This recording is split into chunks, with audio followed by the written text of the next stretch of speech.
Violence upticks in Syria and in Iraq, in Pakistan, and in Kashmir. So the threat here to India is not that there's going to be some sort of amalgamation of Pakistan and Afghanistan into some sort of Islamic superstate. The Pakistanis can't control it. The challenge is from Pakistan's weakness. The biggest risk to India right now is that Pakistan's internal inconsistencies under the Khan government just collapse the place under its own incompetence, and Pakistan falls into a period of kind of internal navel gazing where the question becomes who can duct tape this place together. And in that environment, the Haqqani network is going to be doing things in Kashmir without any sort of sponsorship from Islamabad. So there is a risk of greater violence to India, but not at the state level. Peter Zeihan is a geopolitical strategist and author known for his insights and analysis of global geopolitics. He often discusses international relations, world events, and their impact on various countries and regions.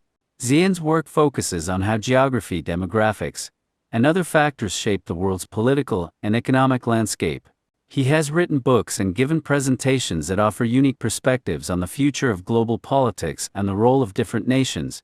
In the context of Pakistan's internal turmoil, the risk to India is not from Pakistan's strength but its fragility under the current government.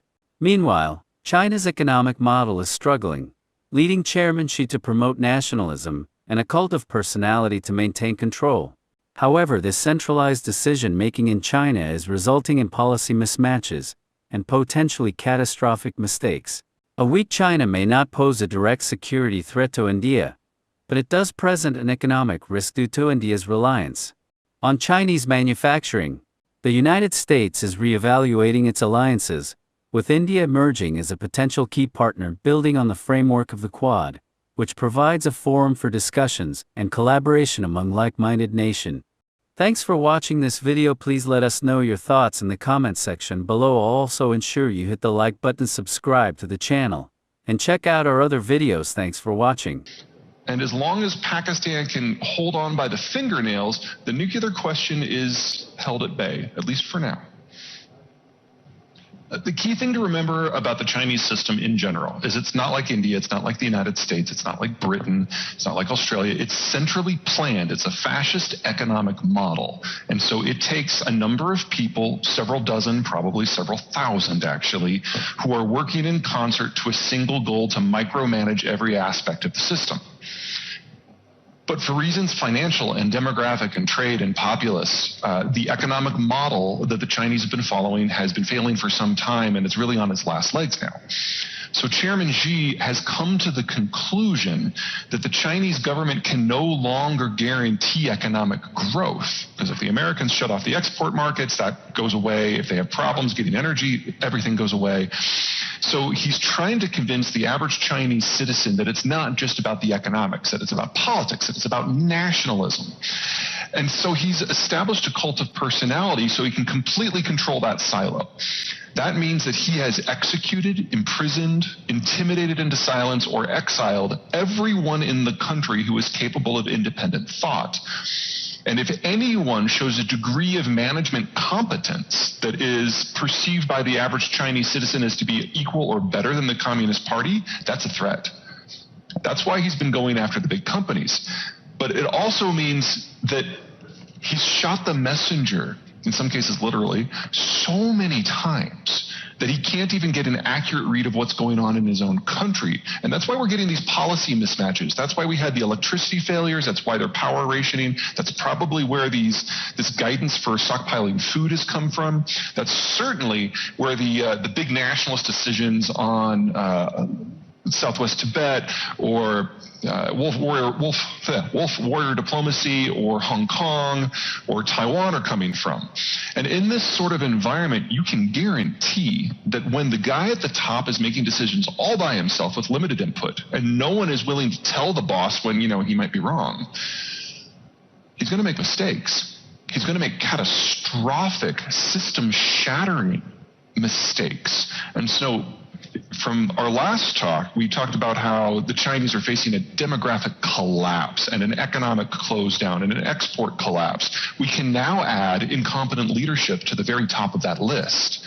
And in that sort of environment, I think of China as kind of now a cross between Pakistan and North Korea. One guy's in charge, making lots of mistakes, and the whole system is shaking apart. Yeah. Now, from an Indian point of view, a weak China is not as dangerous as a weak Pakistan. The Himalayas are in the way, the jungles of Southeast Asia are in the way. If China implodes, historically speaking, it has imploded upon itself and had very limited impact on anyone who even borders it, much less is an ocean away. Pakistan's a bigger security threat in that regard because you actually do have a land bridge that's populated. But still, this is a country of over 1 billion people. This is the center weight of the global manufacturing system.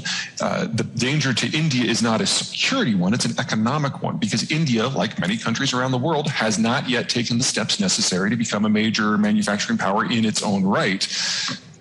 We're all dependent upon the Chinese, and we can't unwind that in a day.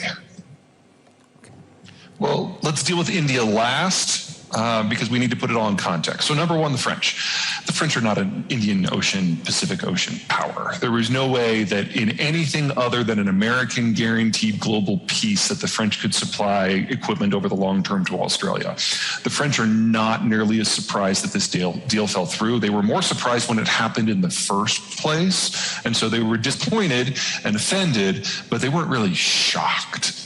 Second, Australia. Now, what's going on with the Australians is they have been going out of their way for quite literally decades to be the best friend of the United States that they can be. They were there in World War II, they were there in Korea, they were there in Vietnam, they were there in Iraq, they were there in Afghanistan. They have always been a creative, willing ally, and they have been lobbying Washington for decades to get the best weapon systems that they can. So from Canberra's point of view, this is the culmination of 80 years of foreign policy. And they're ecstatic. Everyone focuses on the submarines. And I don't mean to suggest that they're not important. But the real weapon system that matters here are the medium-range cruise missiles that the Australians will now have, which means that the Australians can now threaten Chinese shipping throughout the entire Malacca region. That puts Australia as one of only 4 countries in the world that can destroy China in a day. India, because it can interrupt the energy flows, Japan, because it has a better long-reach navy, the United States, of course, and now Australia. So here's a country of just over 30 million people that all of a sudden is punching 10 times above its weight. They're ecstatic. Third, the United States is retooling its alliance structure. We're done with Europe. Aside from the legacy bases in Germany, which honestly only exists still to support Middle Eastern operations, we don't have troops there anymore. So we only have a handful of allies that we're looking to maintain relationships with in the future. The United Kingdom, Australia, obviously, Japan, and Singapore. That's everything. Which brings us to India. The question is whether or not the Indians and the Americans can find a middle ground in their security concerns. Now, if you look at the big picture, the United States wants to prevent regional powers from being more than regional powers. India wants to be the dominant power of the Indian Ocean Basin, but it doesn't have ambitions beyond that. This is a perfect match. We just kind of have to get over one another's nationalistic imperatives here. That's totally doable. And the framework for the Quad is kind of perfect for that. It is not a military alliance. It is a conversation shop where the 4 powers bring their concerns together and they see if they can find some help from one of the other 3 to achieve their goals. It's a friendship forum which can possibly lead to an alliance. But considering where India is right now with its weapons technology, its ambitions, its problems with the Pakistanis, this is honestly a more realistic approach to any sort of long-term relationship building than an alliance would be. Because a real alliance, a direct alliance between Washington and India would mean that you'd have American troops in Kashmir. Do you want that? Because we don't. But if we have a situation where we can talk about things like Kashmir, talk about things like Islamabad, and bring in the Japanese for some economic strength and the Australians for that creativity that they always bring to every relationship, this is exactly what India needs right now. In many